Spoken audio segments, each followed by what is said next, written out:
I would like to begin by thanking Professor Ilaya and Dr. Gopinath and others for giving me the great privilege and honor of being here, more than to speak, to be able to meet and interact with all of you here. And I must say I come here also for much needed inspiration and to recharge my soul, so that at a very, very important time in the history of our country, very, very important time in the history of our country, when frankly history will look back at this period and ask a very simple question: what was the choice made by the backward classes, scheduled castes, scheduled tribes? What strategic choices did they make for the future of this country? Because the future of this country is now in our hands. Dr. Ambedkar's constitution, in which Jawaharlal Nehru had a very important role to play, over the last 70 years has crippled caste supremacy in this country with two main instruments: one person, one vote, universal franchise, and reservations. These two instruments have had huge consequences, and we are in the 8th decade of our republic. And we are now coming to the end of the 16th Lok Sabha. By coincidence, the Civil War of the United States took place in the 8th decade of the American Republic, and Lincoln was its 16th president. We are in the midst of a civil war.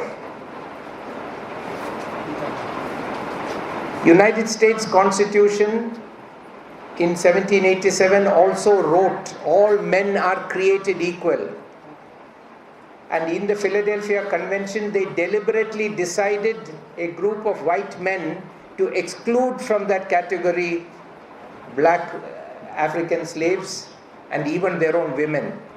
When it was put to them, they said, no, all men are created equal, all white men are created equal. But they wrote in their constitution that all men, meaning human beings, are created equal by God and are entitled to life, the right of life, liberty, and the pursuit of happiness. Once they announced this ideology, 7 decades later, the 16th President of the United States said, this nation cannot exist half slave and half free. And very few people know that the night before he was shot, after the Civil War was successfully concluded, a few people gathered in the White House in the evening, and Lincoln came out informally and spoke to them in candlelight. It was dark.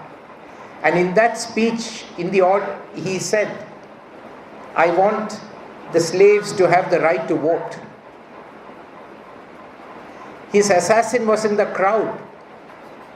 And eyewitnesses said his assassin said, this is the last speech this man will make. And he killed him the next day. We are also in the 8th decade of our independence. White supremacy had been crippled by the American Constitution. There was a backlash. And the question in the 8th century was, will the Shudras of America is a Shudra country. Marx hailed Lincoln as a son of the working class. Karl Marx himself was an admirer of Lincoln. It was the white working class that fought and created a new republic. And many scholars say that the republic that emerged in the United States after the 1861 to 65 Civil War was a new republic. It was a second republic based on equality and freedom. So the white working class, which were the majority of the working class in that country, fought for the equality and freedom of a population that was smaller than our SC/ST population. 2% of the country was killed. Much of the physical property was destroyed. Why? To fight for equality for their equivalent of their Dalits. The white privileged, white supremacist plantation owners were not going to fight for the freedom of the Dalits or the equality of the Dalits.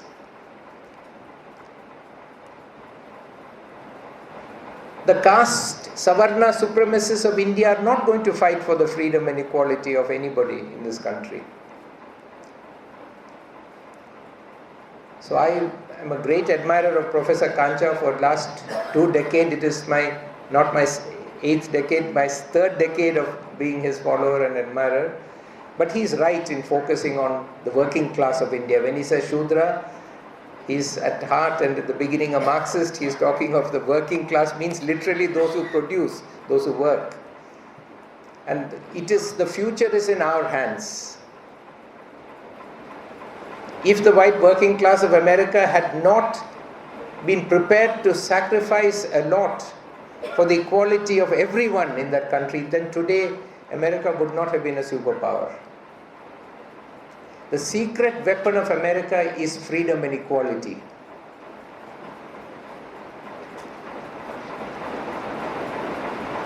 That's what gives them strength. They have many weaknesses, but if they have any strength, it is freedom and equality for everyone.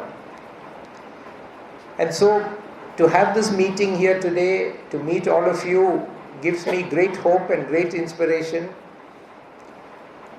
that we will come together. We are engaged in this battle because I believe that the central challenge facing India,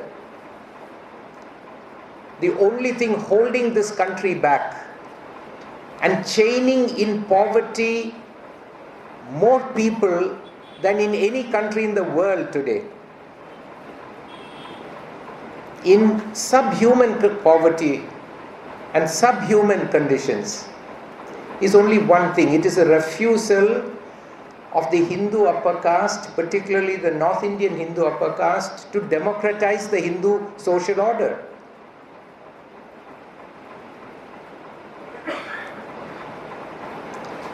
This is a struggle. Can we democratize the Hindu social order? The vast majority of Hindus are treated as inferior. By who? By a small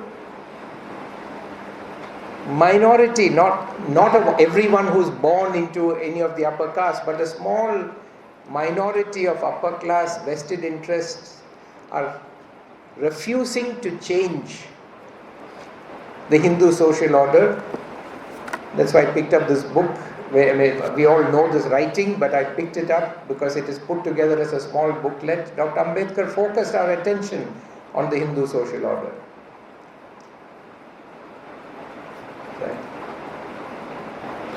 The struggle is to democratize it, reformulate its foundation on the basis of freedom and equality and fraternity and dignity. Right now, the Hindu social order's foundation is inequality, it is hierarchy, it is superiority. We celebrate today, this year in 2018, as 1 century after Narayana Guru said in Kerala, something very, very profound. When he was asked, he said there is no caste, but he said yes, religion is a reality. And he was asked, what about Hinduism? And he said, there is no such thing as a Hindu religion. Something worth thinking about. Because it is not a religion. It is a political movement. As we now know it. But I very much understand and appreciate the question that was asked, sir, by or comment that was made by you, that this so-called Hindu religion, which we also know from Akshay Mukul's Gita Press and the construction of the Hindu social order, was constructed in the 19th century. Although Narayana Guru declared that, like Gandhi said, there is no such thing as Western civilization, but would not say that there is no such thing as Hindu social or Hindu religion. Narayana Guru said, no, there is no such thing as a Hindu religion in the 20th century. But Akshay Mukul explains how in 19th century this was constructed as a political project to fill the vacuum left behind by the demise of the Mughals and the British. After the First War of Independence in 1857, it became clear to some people that both the Kshatriyas and the British have been so wounded that they will not recover. And so a vacuum is emerging. So the Brahmin Baniya classes that worked for the Mughals and the British said, okay, we are going to fill this vacuum. And instead of working for these British or for the Brahmins, or for the Kshatriyas, the Brahmin and Baniya will come together and rule this country, and that is what we are seeing today basically going on in our country. And they have constructed a nation and a religion to facilitate this project, to counter this ideology. So we are when we talk of, my topic someone mentioned to me, interested to see what I'm going to say, because it's a very delicate topic, which it is, but I will speak frankly about it. This is Indian judiciary and Brahmanism. I'm just setting the background to it.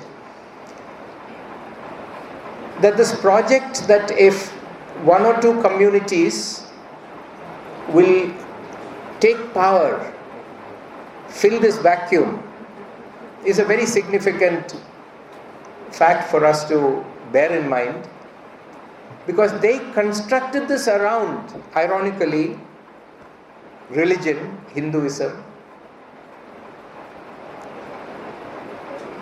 an economic system that they constructed, and also around modernity and English, as Professor Kancha constantly reminds us.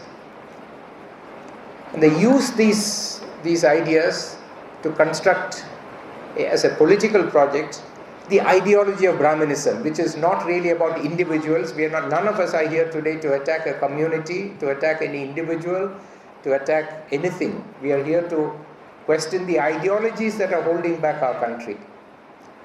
And certainly, Brahmanism is an idea, it's a political project, an ideology that some people are born to rule, created by God to rule. And others are inferior and are to be ruled and to be supplicants, to be looked after, to be given the breadcrumbs of power. This ideology of inherent superiority, which cannot be altered in this world, in this life. This ideology strongly emerged in this country as a ruling ideology, as Akshay Mukul shows in his book, after the collapse of both the Kshatriyas and the British, to fill that vacuum. I'm very happy to say that it was countered by the constitutional ideology that was a combination of Ambedkar's own philosophy and theorizing about India based on the realities of caste, the social realities which we all live on a day-to-day basis, as well as Nehru's Marxist framework of class. And then powerfully came together and created a very progressive, extraordinary ideology which was established in our constitution. And that constitutional ideology started to counter this political project of Brahmanism. And I am happy to say that starting from my state in Kerala, if you work northwards, in the south of this, certainly in Kerala and Tamil Nadu, Brahmanism has been defeated. We cannot ignore the achievements of generations of people like Periyar and Narayana Guru and Ayyan Kali and others and think that we are still fighting Brahmanism. No, it has been defeated, certainly in these two states, substantially. In the other South Indian states, now 3 of them, it has been weakened, substantially weakened, and cannot come back.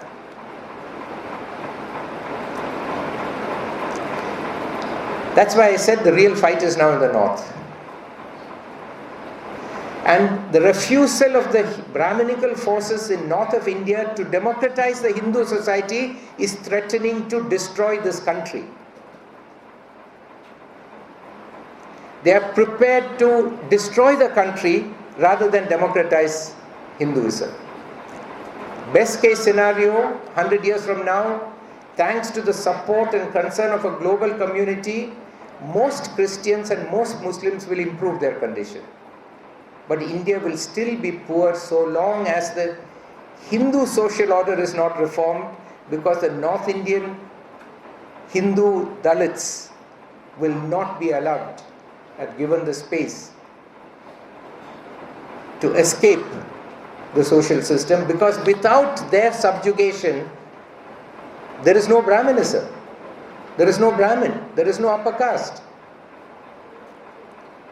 It is essential to have Brahmin supremacy to create and maintain the subordinated class. So this is the challenge that we have. And the instrument we have to meet this challenge is our constitutional ideology.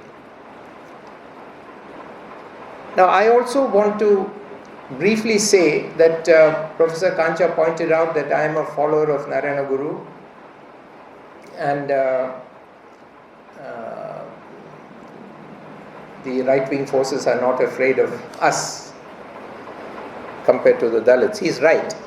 But please understand that Kerala is the place where the BJP and the RSS, the right-wing forces, have had the greatest difficulty to penetrate. So whatever Narayana Guru did has produced amazing results.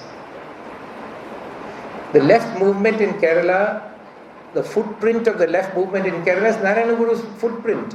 You go 10 kilometers outside Kerala into Tamil Nadu where Narayana Guru did not work, there is no Marxist movement there. Where Narayana Guru worked, there is a left movement. Why? Because the left movement is nothing more than a political face of the social movement of Narayana Guru. Kerala was lucky because we had a combination of a progressive social movement and a progressive political movement. In Bengal, they had a progressive political movement, but not a similar type of progressive social movement. In Tamil Nadu, we had a progressive social movement, but not a really progressive political movement.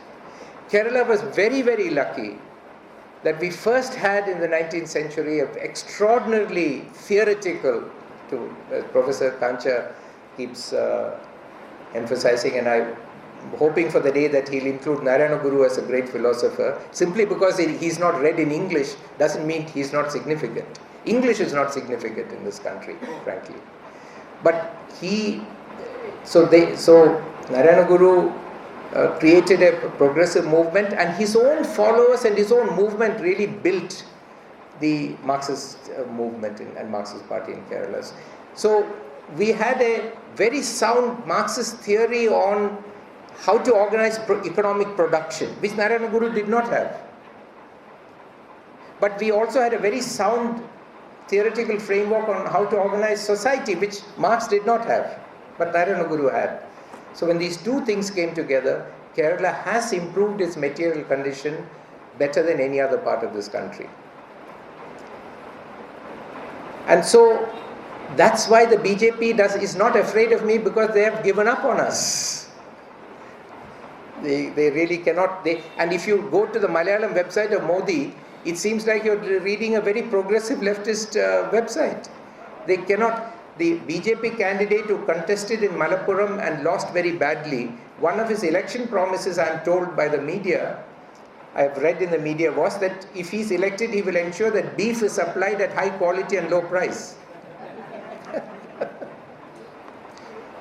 I have many pictures with me of, in Trivandrum, in the prominent parts of Trivandrum, there's a board, beef. I have a picture of Professor Kancha Ilaya eating in a restaurant in Trivandrum with a big sign announcing it's beef.